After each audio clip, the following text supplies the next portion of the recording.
Guys, welcome back to my channel. આજના વિડીયોમાં આપણે ડિસ્કસ કરવાના છે એડવાન્સ્ડ સ્ટ્રક્ચર. એડવાન્સ સ્ટ્રક્ચર જો તમે ડે ટુ ડે લાઈફમાં કોન્વર્ઝેશનમાં તમે યુઝ કરશો તો તમને એડવાન્સ સ્ટ્રક્ચર કેવી રીતે યુઝ થશે એ વધારે ખ્યાલ આવશે. તો જ્યારે પણ તમે કોઈ પણ વસ્તુ બોલો છો, કોઈ પણ સાથે કોમ્યુનિકેશન કરો છો, ત્યારે આ બધા વર્ડ્સનો યુઝ કરવો બહુ જ જરૂરી છે. એટલે મારા અલગ અલગ વિડીયોમાં હું અલગ અલગ એડવાન્સ સ્ટ્રક્ચર ડિસ્કસ કરું છું. ઓકે, જે તમને યાદ રહી જાય, ઇઝીલી તમે કન્વર્ઝેશનમાં ડે ટુ ડે લાઈફમાં યુઝ કરી શકો એવા ઇઝી જ હોય છે. ઓકે, તો આજે આપણે બીજા એડવાન્સ સ્ટ્રક્ચર વિશે ડિસ્કસ કરીએ. Okay, let's begin. First, if this goes on. If this goes on એટલે અગર એવું જ ચાલતું રહ્યું તો, અગર જો એવું જ ચાલતું રહ્યું તો હું એની સાથે વાત નહીં કરું.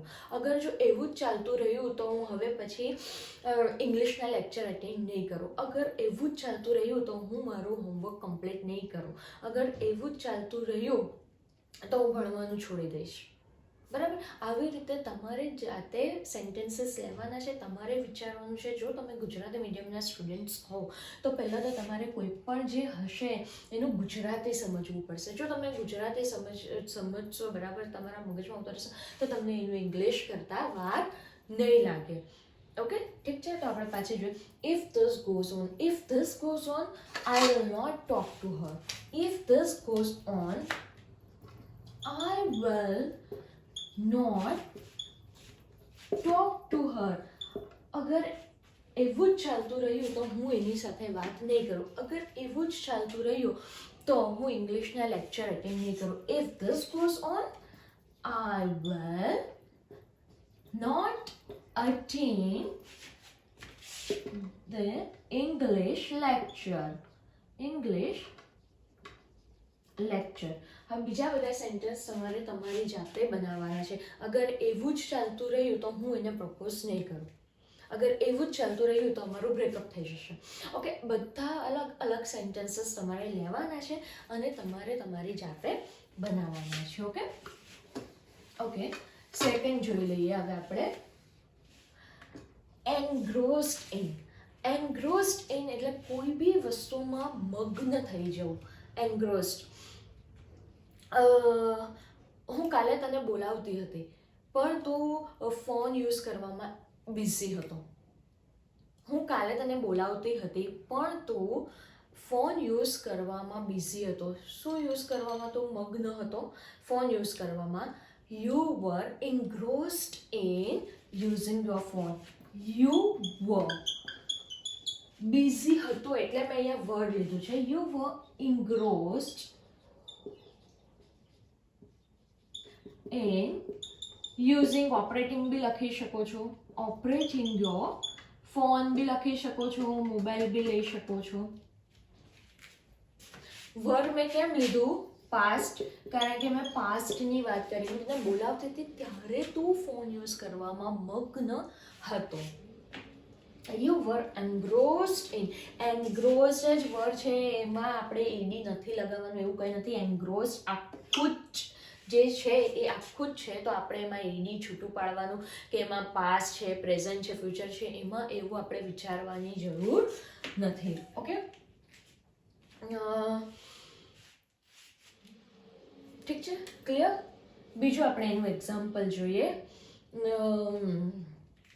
હું અત્યારે વોક લેવામાં બિઝી છું. હું અત્યારે ટીવી જોવામાં બિઝી છું. હું અત્યારે હોમવર્ક કમ્પ્લીટ કરવામાં બિઝી છું.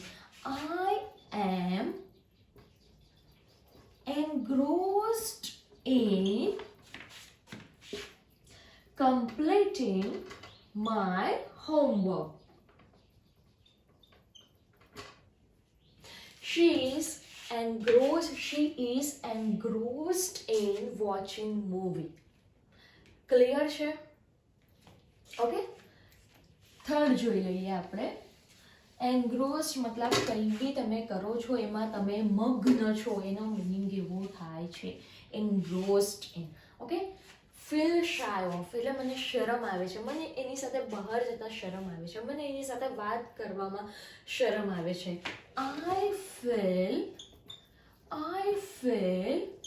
shy of talking, her, him જે હોય એ તમે લઈ શકો છો. I feel shy of attending her lecture. I feel shy of walking with her. Okay, આવી રીતે તમે જાતે તમારી રીતે સેન્ટેન્સીસ બનાવો ને તો તમને ઇંગ્લિશ લેંગ્વેજ બોલવાની બહુ જ મજા આવશે તમે જ્યારે પણ બોલશો. બીજી એક ઇમ્પોર્ટન્ટ વસ્તુ, ફીલ શાય ઓફ સાથે વર્બની ફર્સ્ટ ફોર્મ પ્લસ આઈએનજી મેં પહેલાંથી અહીંયા લખેલું જ છે. તૈયાર છે? આવી રીતે તમે પણ થોડા ઘણા સેન્ટેન્સીસ તમારી જાતે બનાવો. તમારી જાતે બનાવશો ને તો જ તમે એ વસ્તુને ડેઈલી યુઝ કરી શકશો. જો તમે નહીં બનાવશો, તમે ખાલી એ વિડીયો જોશો પછી પતી ગયું, તો you will not be able to improve your English or speak fluently. તમારે ડે ટુ ડે લાઈફમાં આ બધા જે વર્ડ્સ છે એનો તમારે જે બી તમને નવી નવી વોકેબ્યુલરી, એડવાન્સ સ્ટ્રક્ચર જાણવા મળે છે એ બધાને તમારે ડે ટુ ડે કોન્વર્ઝેશનમાં યુઝ કરવાના છે. તમે કોઈ પણ વસ્તુ બોલો પછી તમે આનો યુઝ કરશો ને તો એ કોઈ પણ સેન્ટેન્સ તમને વધારે મિનિંગફુલ લાગશે. ક્લિયર છે? Okay, if this goes on, અગર એવું જ ચાલતું રહ્યું તો. ઇન્ગ્રોસ ઇન મતલબ મગ્ન હોવું, મગન હોવું કાનો મગ્ન હોવું. ફીલ શાય ઓફ મતલબ શર્મ આવે. If this goes on, A sentence કોઈ બી તમે સેન્ટેન્સ બનાવશો તો એમાં ફર્સ્ટ આવશે ઇફ ધીસ ગોઝ ઓન. હું તમને એ પણ ક્લિયર કરાવી દઉં છું, ફર્સ્ટ એ થશે. ઇન્ગ્રોસ ઇન ક્યાં આવશે? ઇન્ગ્રોસ ઇનનો યુઝ તમારે મિડલમાં કરવાનો રહેશે, મિડલમાં.